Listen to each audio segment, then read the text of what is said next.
पुणे शहराचा विकास करण्यास भाजप अपयशी ठरला असून त्याऐवजी भाजपचे पदाधिकारी प्रत्येक ठिकाणी हिंदू मुस्लिम वाद कसा निर्माण होईल याचेच नियोजन करत आहेत असा गंभीर आरोप राष्ट्रवादी काँग्रेस शरद पवार पक्षाचे नेते प्रशांत जगताप यांनी केलाय। पुणे शहरात ट्रॅफिक, पाणी, कचरा व्यवस्थापन, सार्वजनिक वाहतूक, रस्ते यांसारखे मूलभूत प्रश्न प्रलंबित आहेत। मात्र भाजपकडून या विषयांवर काम करण्याऐवजी समाजात द्वेषाचं बीज पेरण्याचा प्रयत्न केला जातोय, अशी टीका जगताप यांनी भाजपवर केली आहे।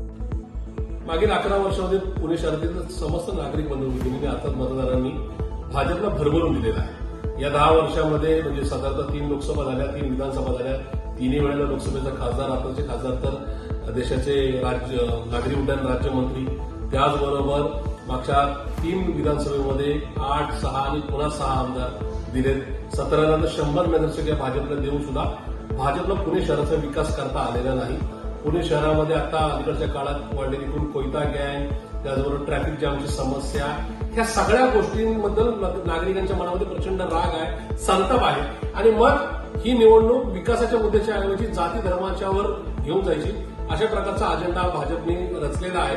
त्याचाच एक भाग म्हणून राज्यसभेच्या खासदार सौ वेदाताई कुलकर्णी, ज्या पुणे महानगरपालिकेच्या नगरसेविका सुद्धा होत्या, कोथरूडच्या आमदार सुद्धा होत्या, त्या सातत्याने कुठल्या प्रकारचा विकासाचा मुद्दा न नेता धार्मिक वाद कसा वाढेल, कुठेतरी जाऊन दर्ग्याच्या ठिकाणी जाऊन उभं राहणे, कुठेतरी मस्जिदच्या ठिकाणी जाऊन उभं राहणे आणि सातत्याने हिंदू मुसलमान वाद कसे होतील यासाठीचा प्री प्लॅन सातत्याने त्यांचा प्रयत्न चालू असतो।